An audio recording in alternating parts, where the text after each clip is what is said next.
Babasahin ko po, sabi po dito, but speak thou the wings, sabi dito sa verse 1, speak thou the wings which become sound doctrine. Things pala yan at wings. That the aged men be sober, grave, temperate, sound in faith, in charity, in patience. Sa verse 3, the aged women, ito na po likewise, ang sabi dyan, that they be in behavior as becometh holiness, not false accusers, not given to too much wine, teacher of good things. Sa verse 4, that they may teach the young women to be sober, to love their husbands, to love their children. Sa verse 5, to be discreet, chaste, keepers at home, good, obedient to their own husbands, that the word of God may not be blasphemed. Sorry. So, sa verse 6, young men, likewise, exhort to be sober-minded. In all things, sa verse 7, showing thyself a pattern of good works, in doctrine, showing uncorruptness, gravity, sincerity. Sa verse 8, sound speech that cannot be condemned, that he that is of the contrary part may be ashamed, having no evil thing to say of you. Verse 9, exhort servants to be obedient unto their own masters, and to please them well in all things, not answering. Again, verse 10, not purloining, but showing all good fidelity, that they may adorn the doctrine of God, our Savior, in all things. Let's pray. Lord, basbasan niyo po yung isip ng bawat isa na maintindihan po ang mensahe. May mga bata po dito, Lord, hindi po namin hiniwalay para po masanay po sa pag-worship ng maayos po sa inyo, Panginoon. At Lord, pinapanalangin din po namin dahil po, Panginoon, alam namin na kayang-kaya niyo pong gawin ito para sa amin dahil napakapangyarihan po ninyo na ang aming katawan, ang aming bata, ang aming bibig, ang aming pandinig at ang aming puso ay nakatuon lamang sa inyong mensahe. Hindi lamang pakinggan, makita, kundi Lord, para po ito namnamin namin, isa puso namin, at Lord, maisagawa namin sa aming buhay ng buong pagmamahal para sa inyo. Lord, patawarin niyo kami sa mga kasalanan namin, lalo na ang mga kasalanan na gumagambala at humahadlang para kami, Lord, ay makarinig sa inyo, makapakinig sa inyo, at gumawa ng tama po para sa inyo. Lord, kung maaari po, kontrolin niyo po ang aming buhay na hindi na kami magkasala laban sa inyo. At Lord, basbasan niyo po ako, gamitin niyo po ako ng lubos, na hindi ko po gamitin ng aking lakas, kundi lahat po, Lord, ng aking maituturo ay galing lamang po sa inyo. At naway, Lord, hindi po ako mapansin pagkat ako po ay tagapagsalita lamang at binigyan niyo po ng biyaya na magamit. At kayo po ang mapansin, maluwalhati, pagkat sa inyo po galing lahat ito. At pinapanalangin po namin ito sa ngalan ni Jesus. Amen. Okay, magsisimula po tayo dito sa verse 6. Sa verse 6 po tayo magsisimula. Okay? Sa verse 6 po tayo magsisimula. At mapapansin nyo po dyan, ang sabi dito, young men likewise exhort to be sober-minded. Okay, bakit sabi dito, young men likewise exhort to be sober-minded? Sino po ba unang sinabihan dito? Kaya po, unang-una, pag mapapansin nyo po, sa verse 1, ang sinasabihan po dito ni Pablo ay si Titus. Sabi dito, but speak thou things which become sound doctrine. Sinabi dito, ituro mo o sambitin mo, bigkasin mo ang lahat ng mga bagay na naging tamang doktrina. Ibig sabihin ng tamang doktrina, ito'y galing at talagang pinatunayan doon sa salita ng Diyos. At talagang pinag-aralan ng tama. Ngayon, bakit? Kasi bakit po? Kailangan kasi sabihin ni Titus para turuan ni Titus sa verse 2. Medyo nagahang. Kaya ito importante sa verse 2. Sa verse 2, ang sabi po dyan, that aged men. Sinulat ko po nga ulit ito sa Facebook kahapon para mapaalala sa bawat isa na nag-check sa Facebook. Sabi, that aged men be sober. Na mga taong mga lalaking matured. Iba kasi napakatanda na pero hindi pa rin matured. Pero meron minsan kahit bata pa. matured na. At nakakatuwa talaga. Kaya nga minsan may mga pastor 16 years old pa lang. Pero grabe maturity niya. Ano yung maturity niya? In general, minsan meron pang madadagdag. Lalo na ba yung the fruit of the Holy Spirit. Ano doon rin yung maturity. Pero nireview lang po ito ni Pablo. Men be sober. Ibig sabihin, hindi po siya nag-iisip na parang lasing. O parang na-influensyahan ng droga. O pinagbabawal ng gamot. Kasi di ba pag na-influensyahan ka ng bawal na droga, minsan sobrang active ka. Minsan sobrang down na down ka. Grave, ulit ang grave. Ano ibig sabihin ng grave? Hindi po grabe Kundi ibig sabihin, hindi rin po ibig sabihin ito ay yung talagang pinaglilibingan. Yung grave po dito, ibig sabihin nito sa English po ay sobrang kagalang-galang. Bakit? Hindi kagalang-galang dahil sa po ay may kapangyarihan, hindi dahil sa po ay mayaman o may katungkulan, kundi po ang kanyang pananalita ay ayon sa iyong Panginoon na talagang kagalang-galang siya magsalita. Ang kanyang kilos ay kagalang-galang. Ang kanyang pananamit ay kagalang-galang. Kahit simple lang kanyang pananamit, kagalang-galang. Talagang siya ay banal. Temperate. Ano yung temperate? Hindi siya basta-basta nagpapadala sa kanyang damdamin. Hindi mainitin yung ulo. Ano pa? Hindi matampuhin. Diba? Lalaki to, sa mga lalaki to. At hindi nagpapadala sa kung ano-anong bagay. Iniimbestigadahan muna bago magdesisyon. Pag sobrang saya, hindi, ay sige, sobrang saya ko, ito yung gawin natin. Mali pala ang desisyon. Sound in faith. Yung kanyang pananampalataya hindi natitibag. Ibig sabihin nakaalalay lagi o talagang nakasandal lagi sa Diyos. Sa ating Panginoong Hesukristo, sa ating Panginoong Diyos Ama, sa Banal na Espiritu, dahil iisa lang sila. At nakasandal ito sa salita ng ating Diyos. In charity, yung pagmamahal, yung pinakamahirap na pagmamahal. Yung taong galit sa atin, yung taong kinaiinisan natin. Siyempre, minamahal natin yung kapatiran natin sa Panginoon, yung ating kamag-anak sa dugo. In charity. Ito yung brotherly love. Okay? In patience, yung mahabang pasensya. Mga kalalakihan, kulang tayo sa pasensya. In patience and temperate, halos magkasama yan. Hindi ka basta-basta napipikon. Diba yung mga lalaki pag napikon, anong ginagawa? Suntok kagad. Diba? Hindi tayo ganyan. Okay? Kaya, sana may Bible kayo. Kaya nga pagdating dito sa verse 6, sabi dito, bakit kailangan yon? Kasi cascading event parang domino effect. Mula kay Pablo, dahil saan po natuto si Pablo? Kay Jesucristo. Sa salita ng Diyos. At paano niya tinuruan si Titus? Sa salita din ng Diyos. At dahil alam ni Titus, sabi nga sa verse 1, ano ba yung sinabi sa verse 1? Sound doctrine. Tinuruan yung mga lalaki. At para maging matured yung lalaki dahil din sa salita ng Diyos, at pag matured na yung lalaki, o yung kalalakihan, magtuturo sa young men. Young men, di ba sa verse 2, nakalagay dun, sober. Young men, likewise exhort. Ano po yung ibig sabihin na exhort? Ang exhort po ay parang pagsabihan, bigyan nyo po ng lakas ng loob. Di ba? Pag kayo po ay nasa sports, kunyari kayo basketballista, kunyari masama yung shoot mo, pero alam ng coach mo, magaling kang shooter. Kahit yung talagang pasahan mo lang, jump shot ka, kahit fade away yan na shoot, minsan inaalat ka. Minsan nawawalan ka ng moral. I-exhorting ganito. Sabihin ng coach, oh sige pa, pasahan nyo si ganito, bigyan nyo ng play, basta rebound nyo lang, pasahan nyo si ganito. Sigurado masushoot yan. Inaalat pa lang yan. Huwag ka mawalan ng loob. Nagtitiwala kami sa inyo, sa iyo. Diba? Huwag kayo manawala ng loob, kahit 20 na yung tambak, kaya natin yung habulin. Sipag lang. Sunod lang sa play. Diba?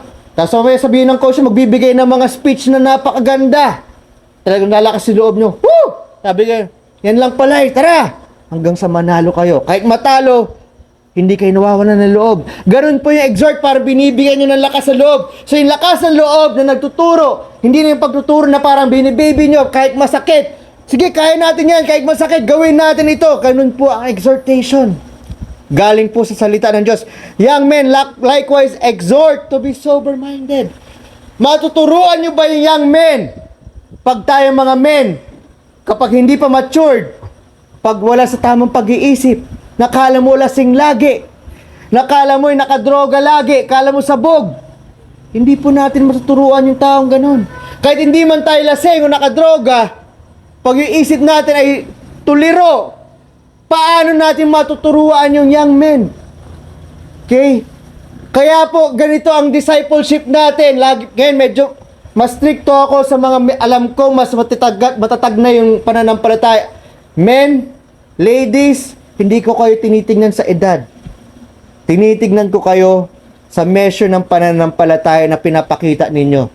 Kaya ganun na lang ako mag-guide sa inyo kasi alam ko, kaya nyo na itong tanggapin.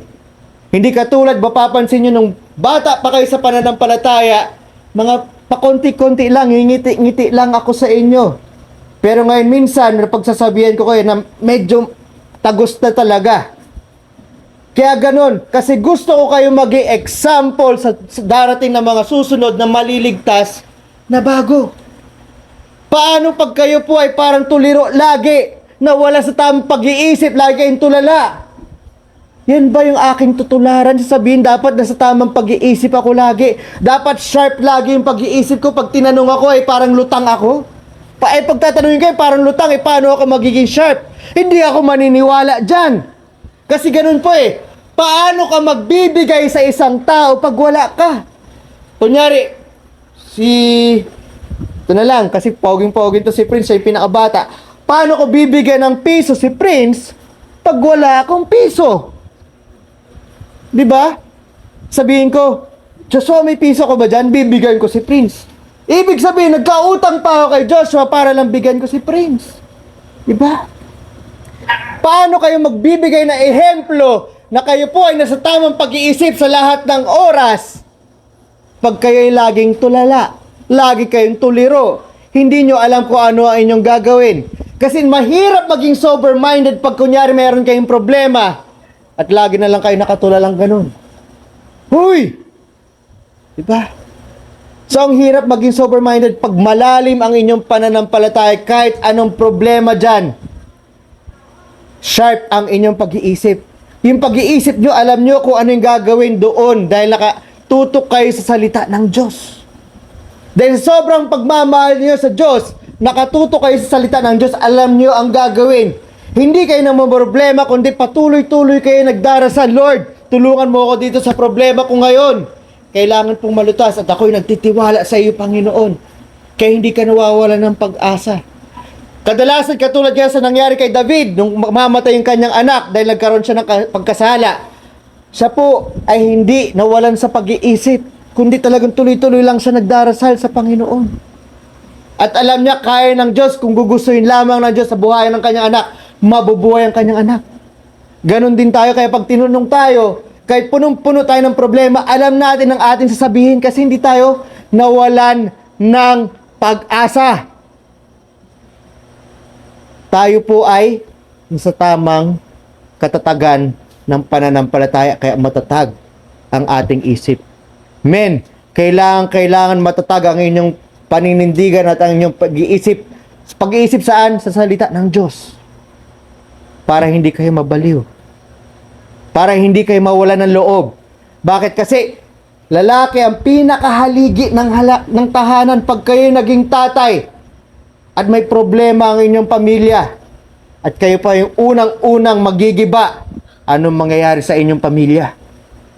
Kaya mayroon iba sa inyo, hindi lang isa, dalawa yata o tatlo. Ayusin mo sarili mo. Huwag kang maging mahiyain.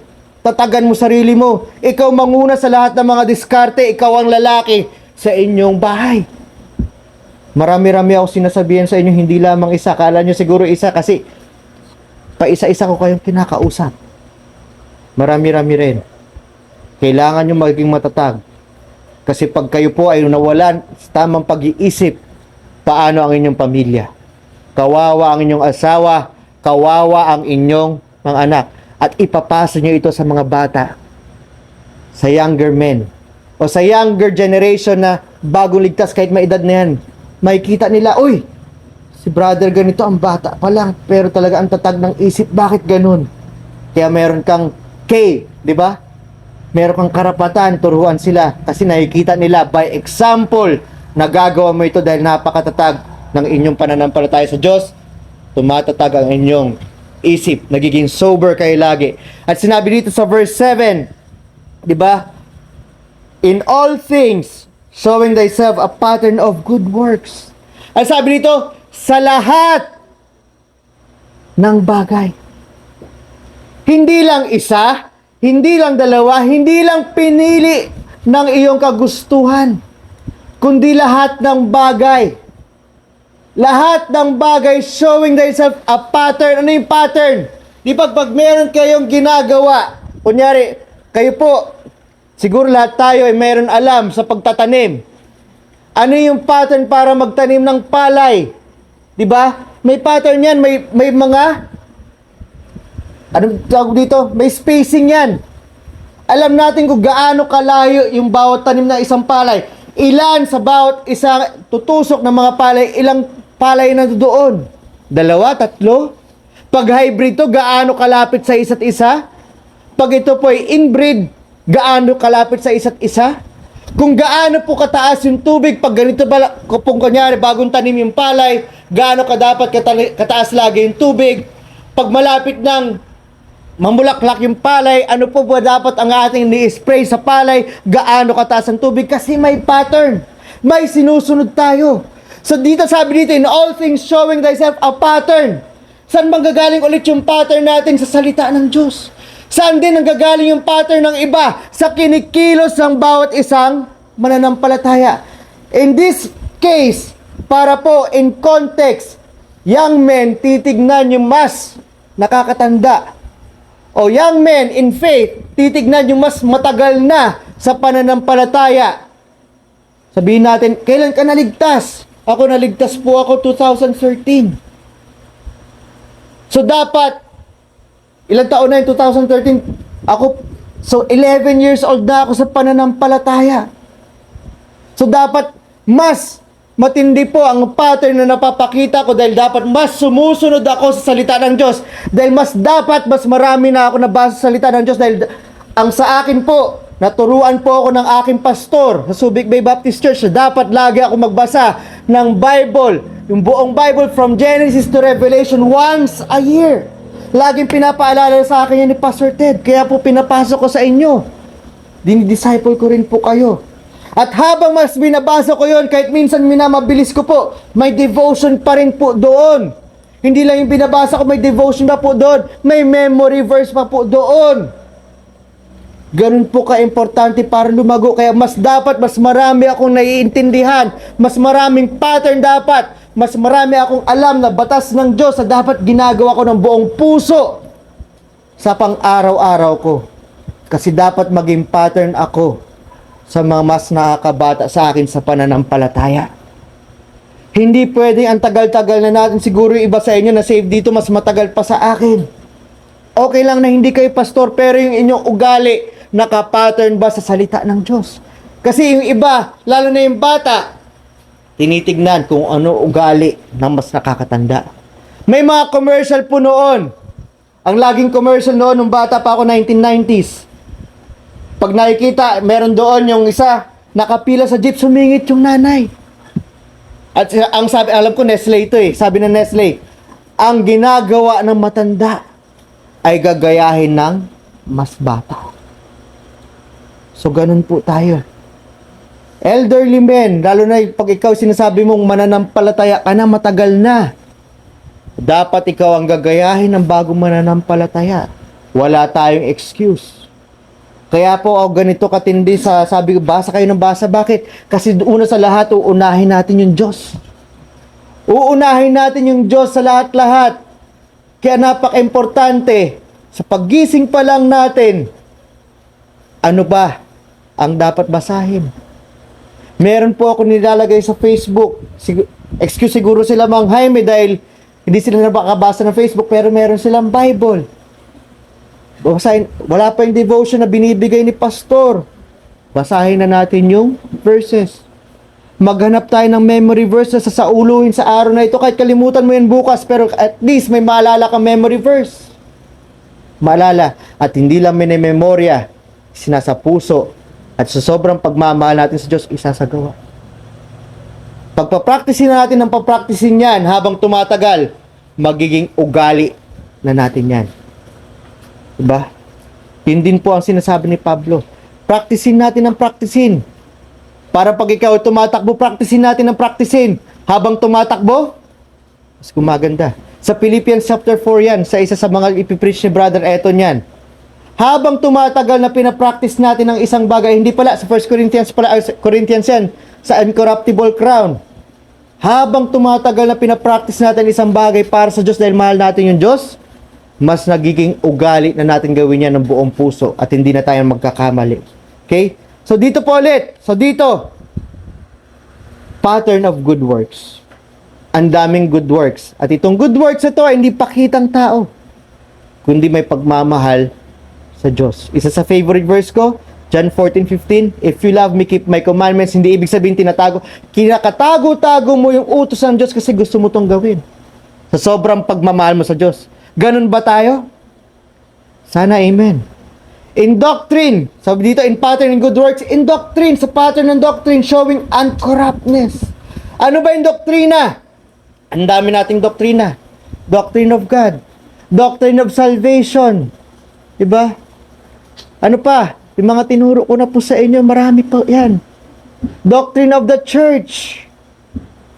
Baptist distinctives, mga doktrina po yan. Doctrine of the Holy Spirit. Diba? Homiletics, hermeneutics, how to study the Bible, homiletics, how to preach. Mga doktrina po iyan. Ngayon wala tayong Sunday school, sana mayroon pa rin tayong Sunday school, pero hindi kayo makaapod dito ng alas 8. 9 o'clock yung service natin. Pero sana sa pagpunta-punta ko po sa mga bahay-bahay ninyo, mas lumalim pa na ng pananampalataya nyo. So, ilan na po yung doktrina na alam nyo? Yung doctrine po, ito po isa. Last time, bago po tayo dito sa doctrine of discipleship, yung doctrine po of, ano po ba yun? Yung soul winning. O evangelism, doctrine of evangelism. Kung paano tayo mag-soul win. 5 weeks po, 5 Wednesdays po tayo nag-preach dyan. Sana naalala nyo po yung soul winning. At yun po, sa ibang pamilya po dito, yun pa rin po ang tinuturo ko po sa inyo, soul winning. Sana sinusulat nyo.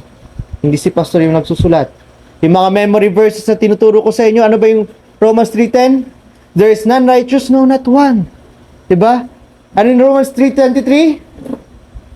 For all have sinned and fall short of the glory of God. Diba?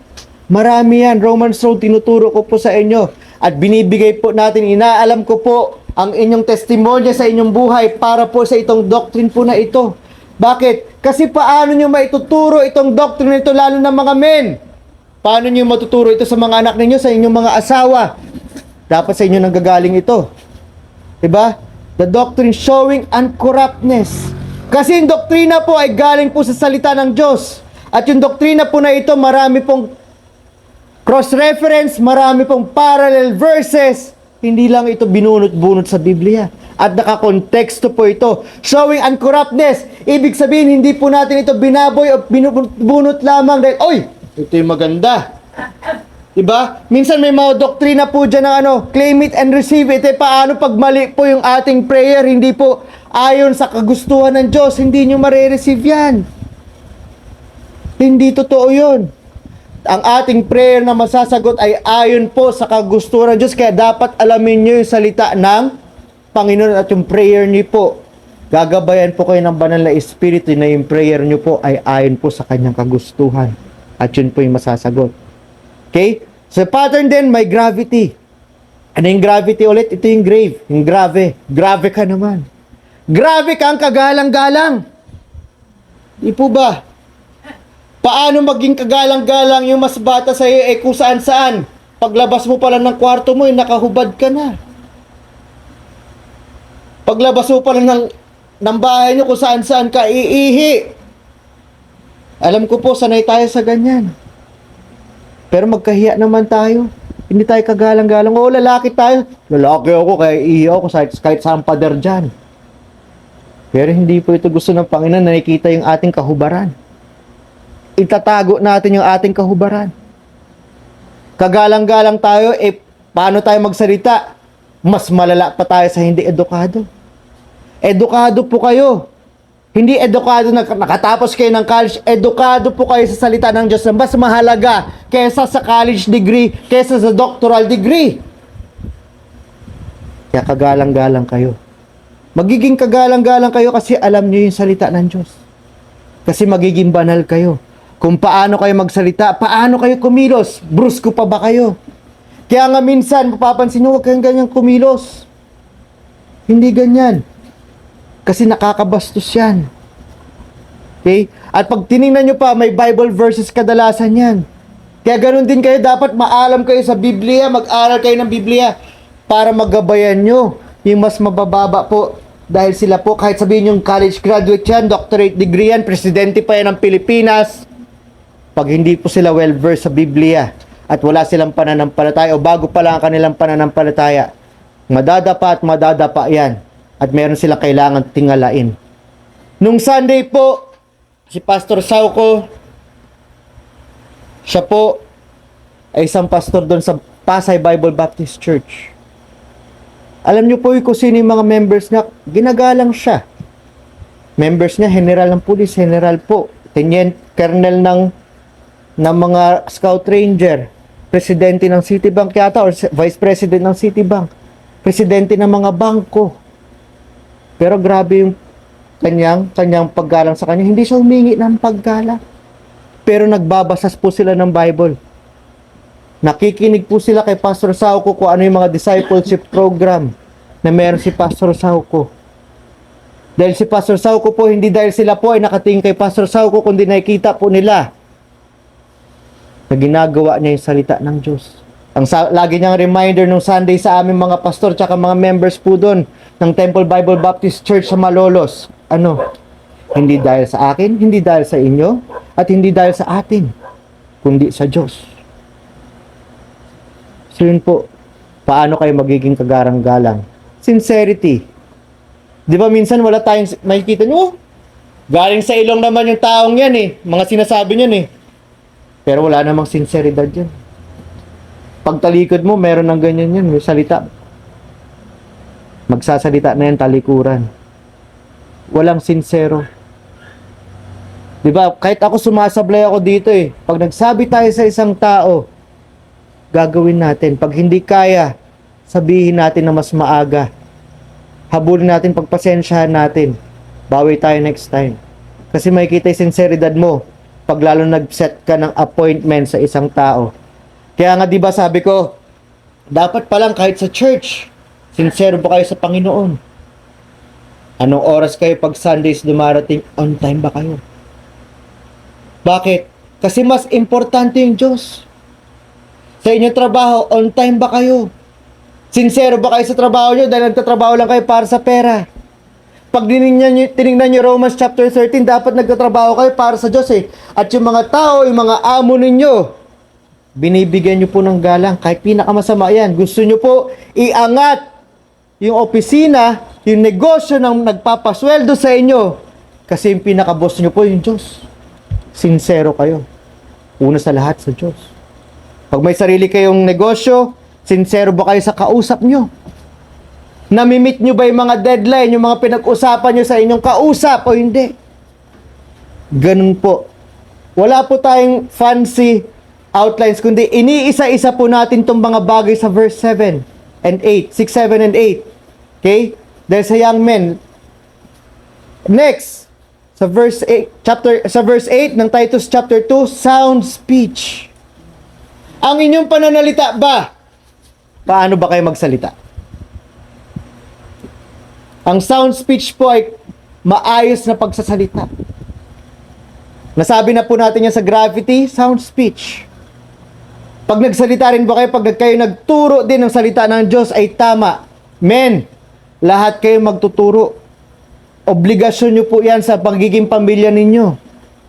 Pag wala kayong pamilya, magtuturo pa rin kayo. Lalo sa young men sa church. Magtuturo kayo at magtuturo.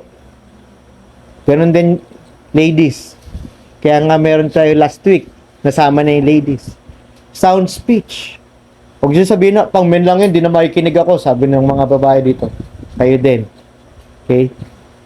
Pagsabihin niyo mga asawa niyo pag ganyan, ito no, Titus chapter 2 na pag-aralan natin. Hindi sinabi ni pastor kundi sabi ng Diyos. Ang sound ibig sabihin nasa tama, speech. Okay? Nasa tama ba ang ating pagsasalita? Kagalang-galang ba ang ating salita? Hindi ba kabastos-bastos? Hindi ba brusko masyado?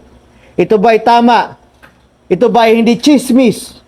Ito ba ay hindi paninirang puri? Kasi sa speech po, dapat tama ang ating sinasabi.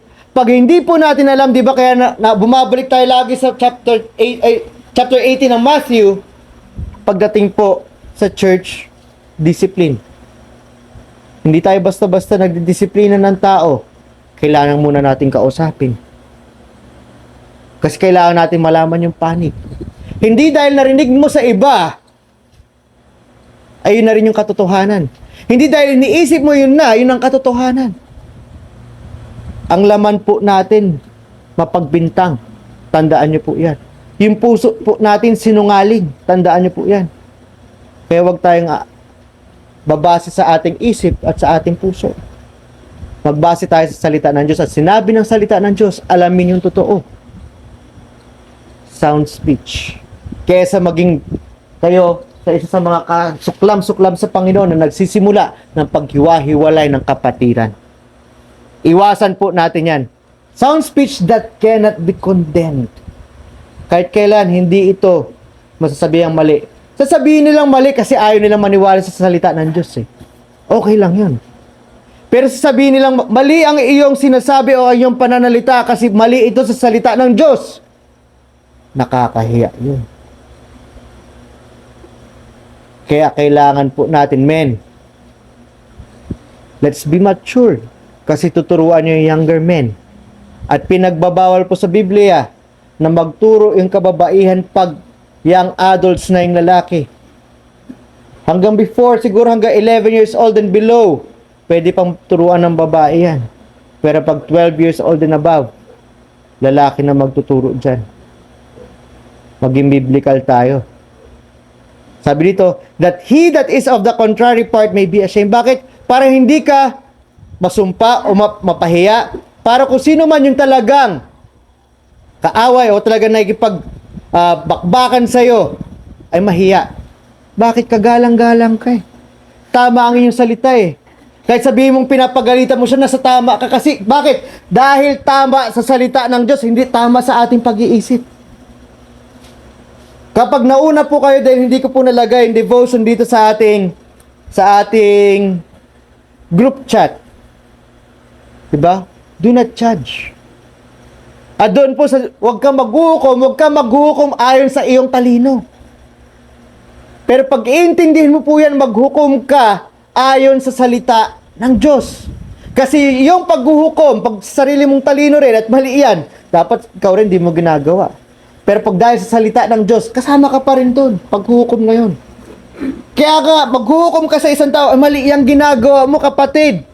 Mali yung ginagawa mo, kaibigan, ayon sa salita ng Diyos, kasi ikaw rin, tinatama mo ang iyong sarili. At gawin mo yun. At pag nakita ng kaaway mo o nagpapahiya sa'yo na ipagdebate sa'yo na mali siya, siya na yung mahihiya. Minsan wala nang hiya yan. Sabihin na, hindi ako naniniwala sa salita ng Diyos. Tapos na po yung boxing nun. So, ibig sabihin, huwag na natin kausapin. Kasi ayaw na makinig sa salita ng Diyos eh. Tama na yun. Okay? Hindi tayo nandito para magdebate. Nandito po tayo para po mapabuti yung buhay ng kasama natin. Kaaway man natin yan o mahal natin sa buhay. Having no evil thing to say of you. Para wala silang masabi na masama para sa inyo. Alam nyo po bakit napakarami dito tungkol sa sound speech? Kasi po, minsan, mas masakit pa yung dila kaysa sa physical na bagay. At pag tinignan po natin yan sa maraming verses, maraming parallel verses at cross-references yan. Sabi nga doon, kung di po ako nagkakamali, sa Santiago yun yung dila, o sa Juan po yun. Ang dila ay yung parang manibela ng barko. Ang liit-liit na manibela, pero na pag sasabihan niya kung saan pupunta yung barko. Ganun din sa isang kalabaw o sa isang malaking kabayo. Di ba? Alam niyo po yung mga kabayo na pangkarera? Ang lalaki niyan, 6 feet yung likod niyan eh. Pero ano yung nagko-control doon? Balinganga na napakaliit. Ganun yung ating dila. Kaya na napaka-importante niyan. Pag ang inyong pananalita, dahil mahal niyo yung Diyos, naalam niyo kung paano magsalita ng tama sa kapwa dahil mahal niyo yung Diyos.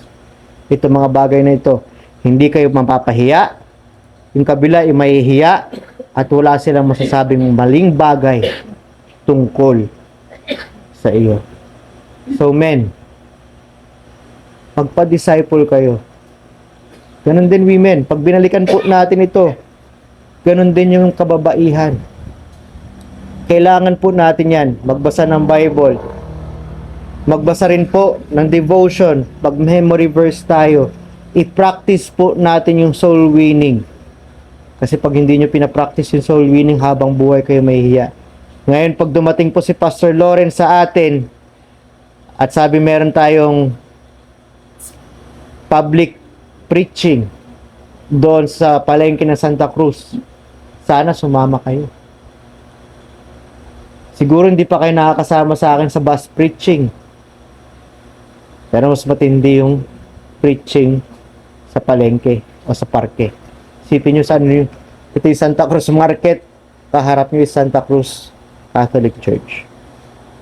At minsan, magkasalungat po yung turo. Pero yung turo po natin manggagaling sa Biblia. Hindi tayo nakikipagpaligsahan. Hindi tayo nakikipagparamihan ng miyembro. Ngunit gusto natin merong makakilala kay Jesus na siya lamang ang magliligtas sa inyong mga kasalanan, yung kasalanan na magdadala sa inyo sa impyerno, na kailangan nyo tanggapin si Kristo bilang inyong Panginoon at siya yung makakapagligtas sa inyo, hindi sa mabuting gawa. Yun lang po.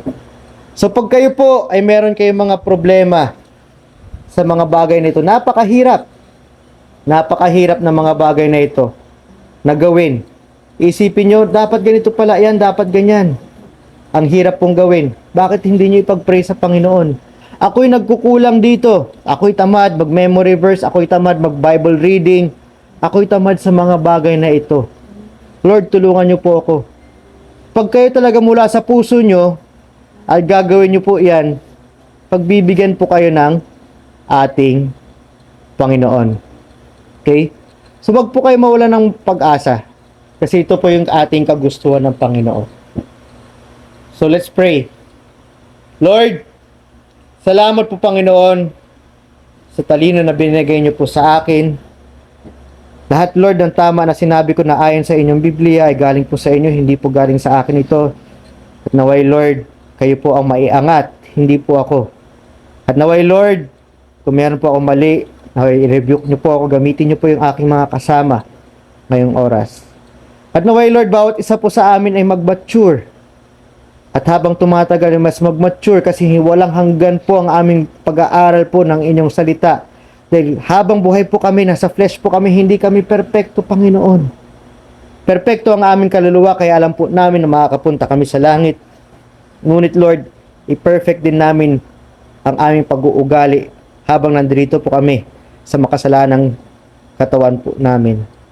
Lord, kaya po namin itong gawin dahil sabi nga ninyo, magagawa po namin to sa pamamagitan po ni Jesucristo na aming Panginoon. Dahil ang inyong banal na Espiritu ay nananahan sa amin. Maraming po salamat Panginoon. At Lord, kung sino pa po ang hindi ligtas dito, sana'y tanggapin po sa Jesucristo bilang kanilang Panginoon ng kanilang buhay. Na tunay po Panginoon na sasabihin nila kahit hininga ko po Panginoon ay sa inyo na. At mahal na mahal ko po namin, Panginoon, tatalikuran ko na, magsisisi na ako, ayoko na gawin ang mga bagay na mali laban sa inyo. Kundi sundin lamang ang iyong kagustuhan ng buong pagmamahal. Lord, we pray all this in Jesus' name.